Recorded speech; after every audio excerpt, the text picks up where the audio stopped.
I must learn to walk by myself. I must learn to walk by myself. Some will cry, but won't even try. But I will walk by myself.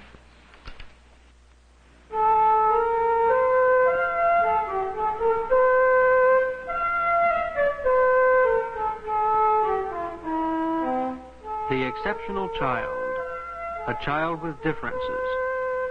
It is our hope that through these programs we might better understand this child and help him.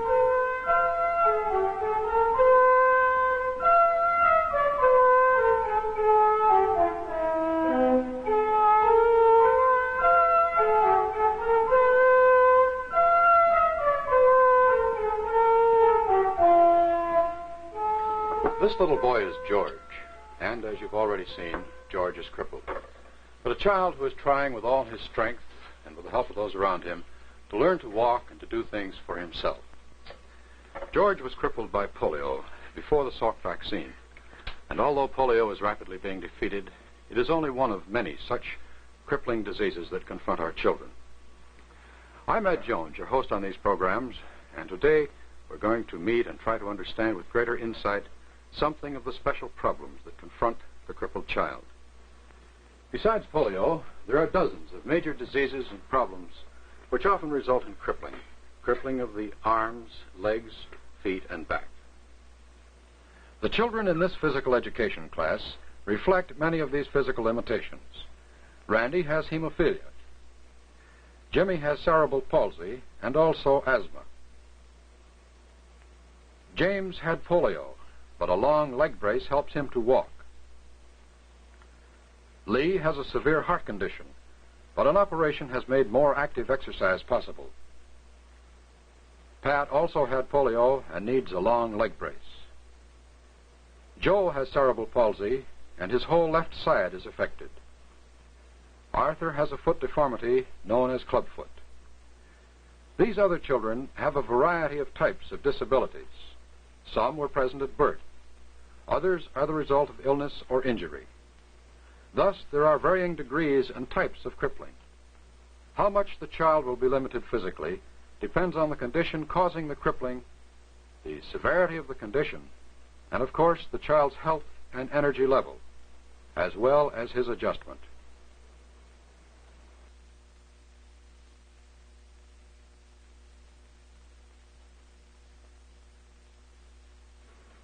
But no matter how severe the disability is, the child who is crippled is yet a child, whose needs are the same as the needs of all other children.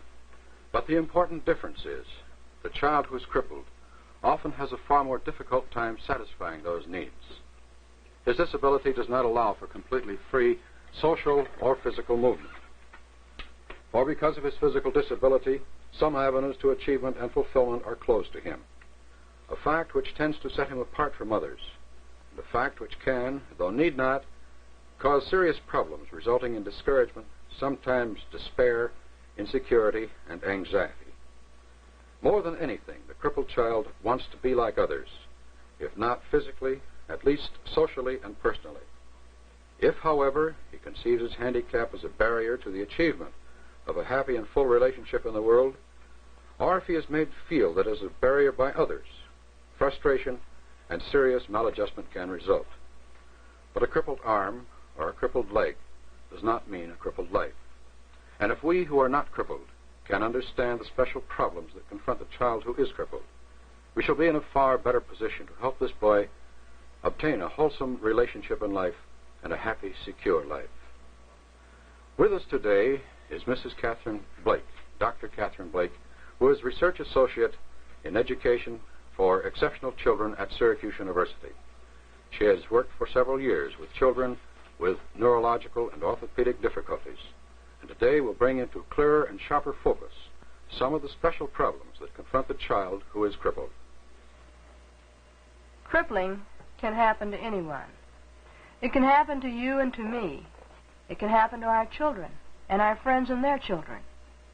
And when it does strike, crippling often poses some serious problems. If a crippled person is to realize a happy, constructive life, then he must recognize and accept the limitations associated with his disability. And he must learn to channel all of his abilities into learning techniques which will enable him to satisfy his own personal needs in terms of the requirements of our society.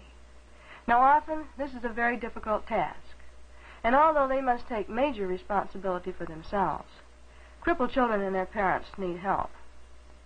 Realizing this need, several private and governmental agencies have established programs designed to assist parents in the care, treatment, and education of the crippled child. Essential to the success of these programs are early discovery and identification of the child, an adequate diagnosis by a team of competent specialists, counseling of the child and of his parents, understanding, acceptance, and support by neighbors and by the wider community, and awfully important, a comprehensive program of special services. Primary among these services is physical therapy. An attack of polio when he was less than a year old left George with paralyzed muscles in both legs and in his back, especially the left side. Sitting still for the application of heel cord stretchers is hard for George, as it would be for any active, healthy 7-year-old boy. But he realizes that it's necessary, so that his leg muscles will work more efficiently, and so that his feet will not be deformed. George has always been limited in the ability to walk and run and play like other children. But through the physical therapy begun when he was 4 years old, he has learned to do many things. This therapy includes a series of passive and active exercises and training in the functional skills of daily living.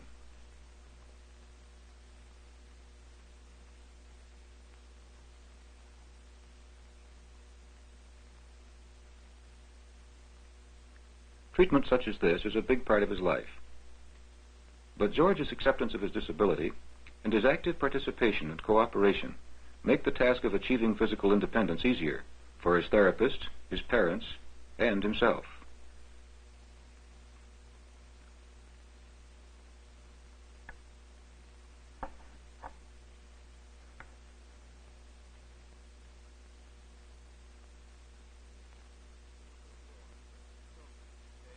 One of George's serious physical problems is the curvature of the spine and displacement of the shoulder blades caused by a rather severe muscular paralysis on his left side. Without attention, marked deformity and serious disruption of proper digestion, breathing, and heart action might result.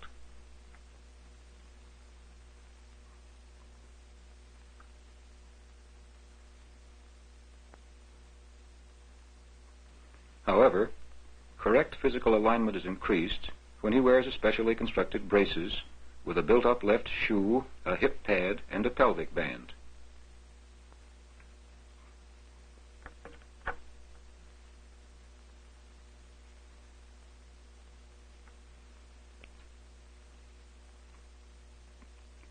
Another major area of physical therapy consists of functional training in daily life activities. George had not learned to walk before his attack of polio. He had to be taught to walk through a long period of training. With the support of his crutches and braces, George has mastered the 4-point gait. It enables him to walk long distances without undue fatigue. Stepping over curbstones and managing stairs with braces and crutches is quite a task. But George has worked long and hard, and now has learned to do this by himself. Now he can deal with most of the physical barriers in his environment.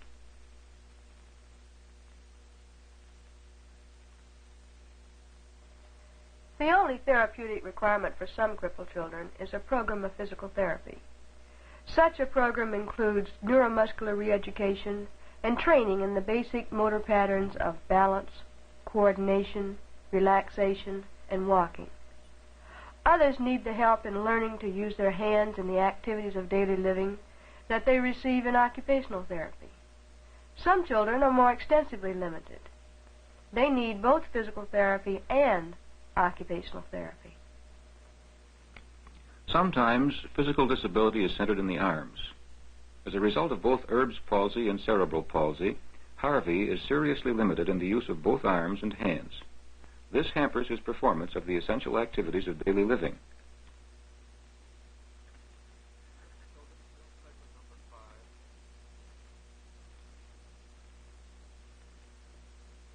There's an extensive program of occupational therapy to help Harvey help himself in dressing and feeding. The simple act of removing his shirt is a very difficult one for him. But Harvey's success and the enthusiasm of the therapist repay his great effort and give him a most necessary feeling of accomplishment.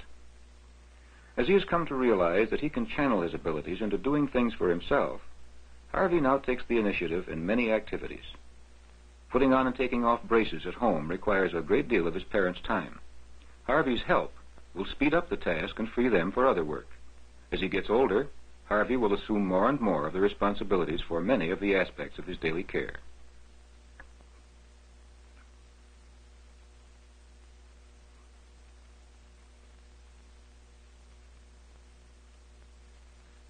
Communication through writing is another developmental task with which Harvey needs special help.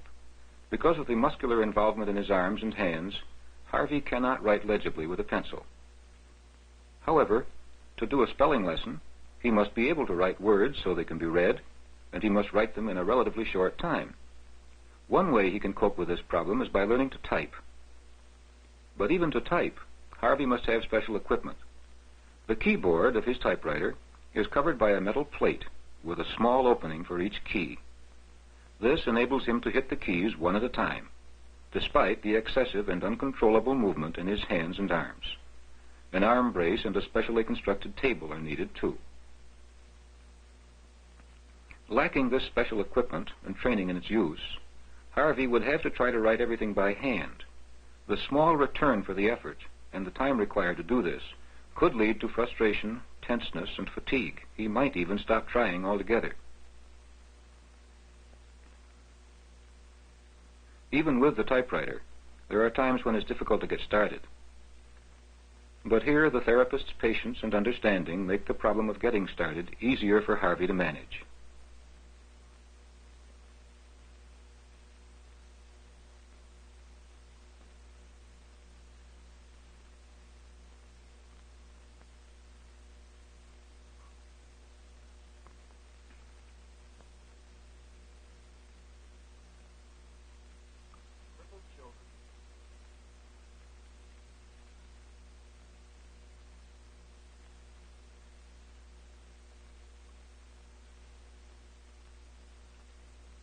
Harvey's beginning to master this essential skill. Thus, he'll be able to deal with the requirements of written communication in his schoolwork now, and later on, too, in his job, and in the many personal activities for which writing is required.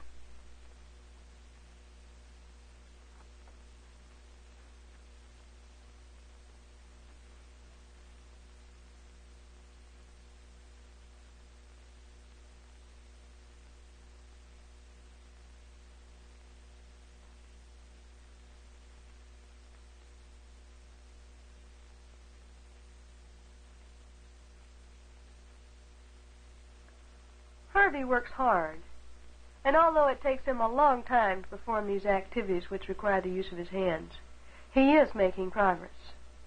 And not only does he use these skills and self-help in the occupational therapy room, he also uses them as he participates in the well-balanced program of the special class. He feeds himself at lunchtime and at mid-morning lunch. He takes care of his coat before and after school. And in addition, there is also a specially constructed table and a typewriter for him to use in his schoolwork. Thus, occupational therapy is very important in preparing Harvey for the large part of his life, which centers in the school. Some children lack skills necessary for participating in educational activities in a setting with non-handicapped children, and special classes are available for them.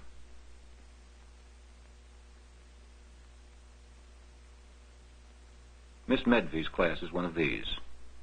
It is attended only by children with marked disabilities.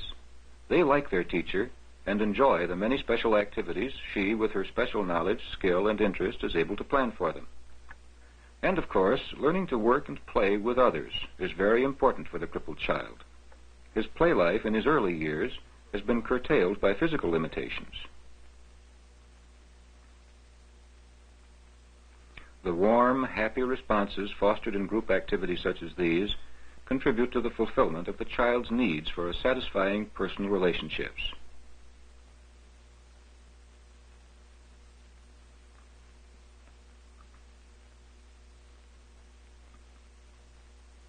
Margaret, who is confined to a wheelchair, must be allowed to stand with her braces locked for a part of each day.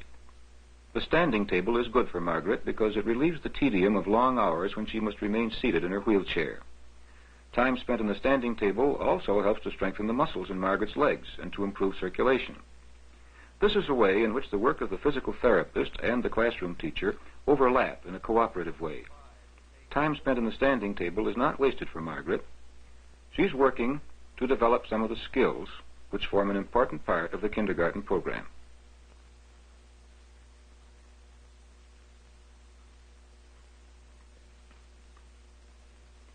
Finger painting is helpful in improving muscular coordination in the fingers and arms and in exploring the medium of art as a means of expression. It's also lots of fun.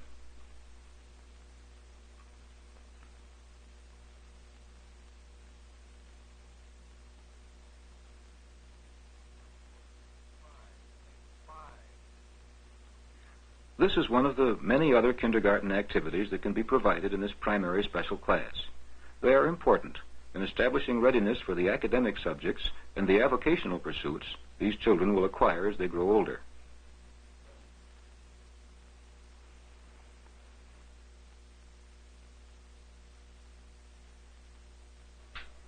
These children must have the controlled environment of a special class in order to be able to participate in school at all. Home teaching is available for children who are confined to their beds and cannot go out. Classes are also taught in hospitals and convalescent centers. Some children are less seriously crippled and need none of these types of special services, while others must attend a special class until they develop certain self-help skills and maturity. Then they can transfer and participate adequately in a regular class with non-physically handicapped youngsters.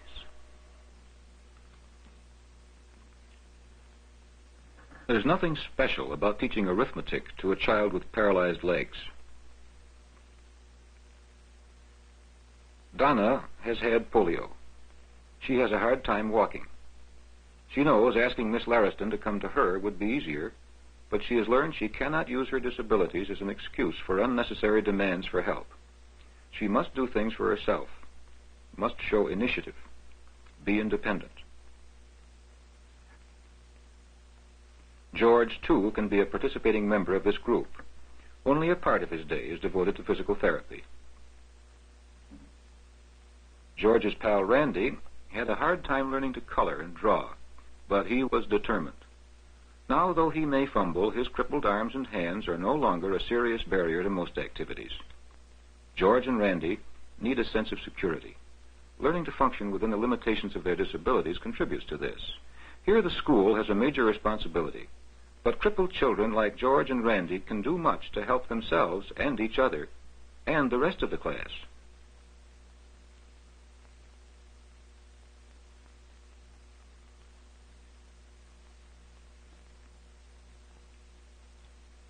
Stevie has had to spend several long periods of time recuperating from operations.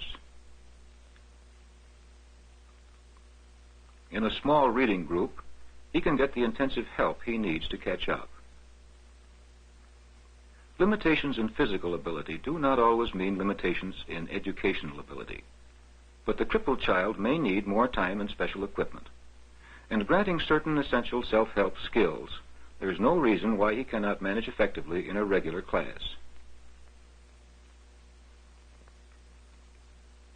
Here, he can learn to understand and live in harmony with his non-disabled fellows, and they can learn to understand and live in harmony with him. The crippled child requires many services. Doctors, therapists, and teachers must be consulted. Thus, crippling often becomes a double-edged problem for the child's parents. They must discover and obtain these services. At the same time, they're often undergoing severe emotional strain. The social worker plays an important role in assisting parents of crippled children. She assists them in obtaining these services. She counsels them, attempting to help them understand and gain insight into the implications of crippling for their child and for the rest of the family. Mrs. Maley, we've been talking about George slowing down and walking, and you've indicated that you're quite concerned about this. We seem to pretty well have pinned this down, at least for the time being, on the fact that he just got new braces, and it's just possible that these don't fit properly. No, he's been complaining about them, and we are a little discouraged. Well, it might be that we could plan to see the brace man, perhaps, and the doctor, and just see what may be wrong with them. We may find that once they are properly fitted, he'll do much better in his walking. Yes, I think that will do it. They probably need just a little adjustment.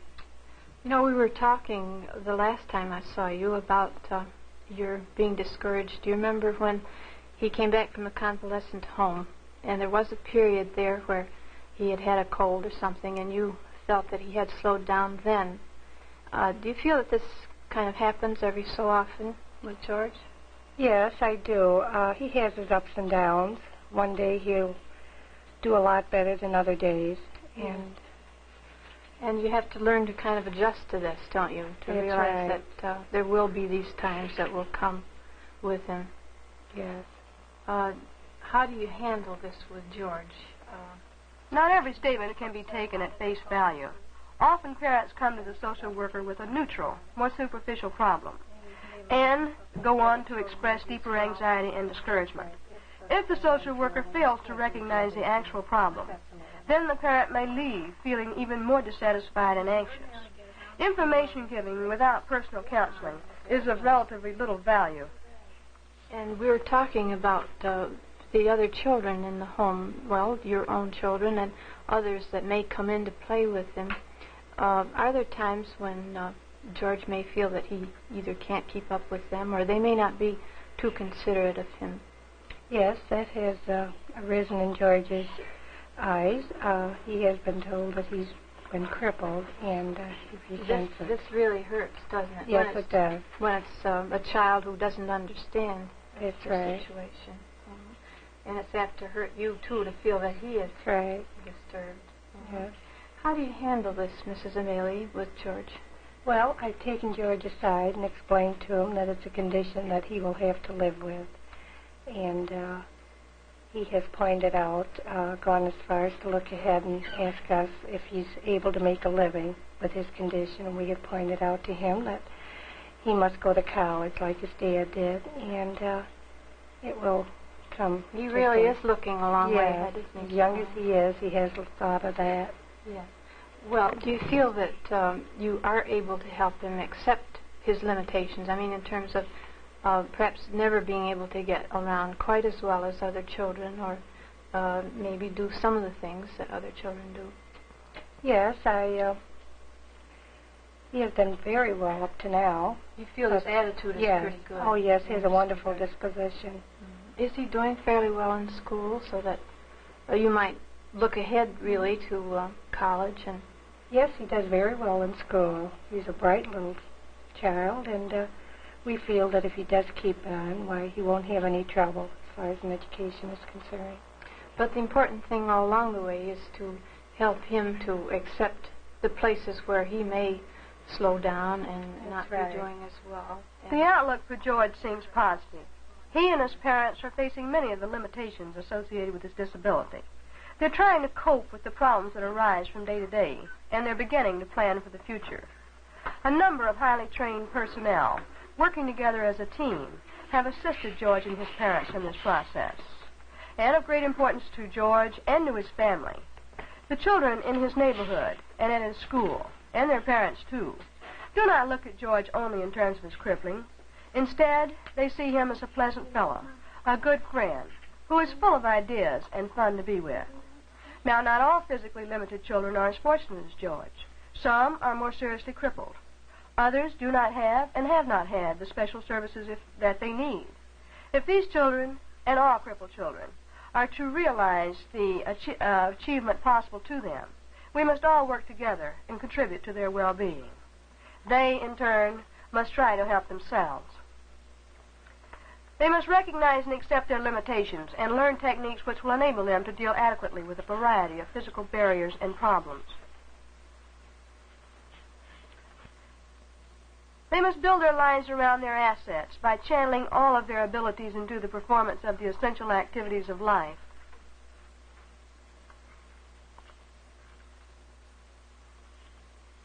They must have the security and encouragement supplied by families who love and understand them and who assist them in the difficult task which they face.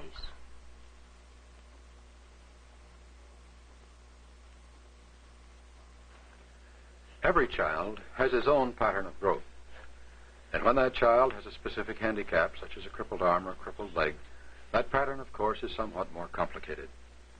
But partial incapacity does not mean total incapacity.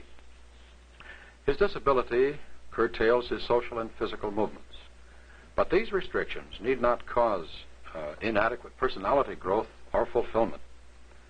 And while it is the primary responsibility of any parent for his own child, we all come to share this responsibility more and more.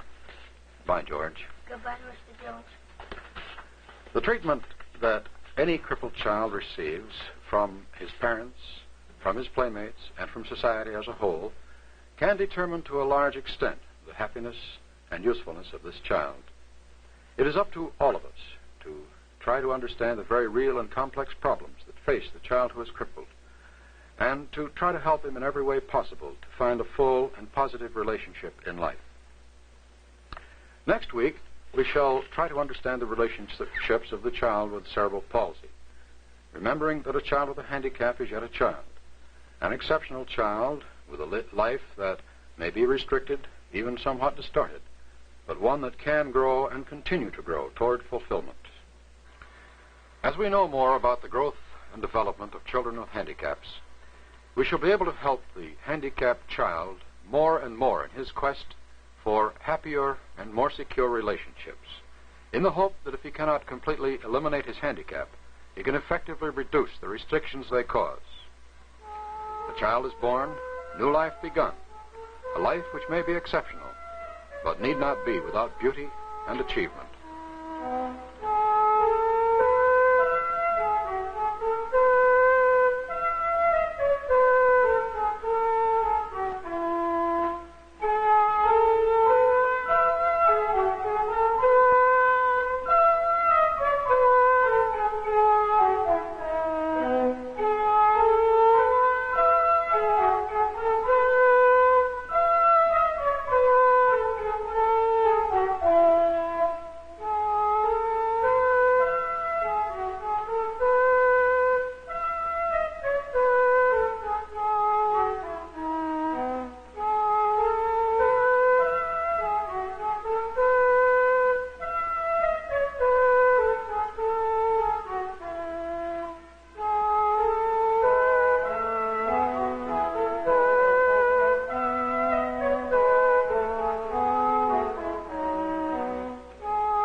This is National Educational Television.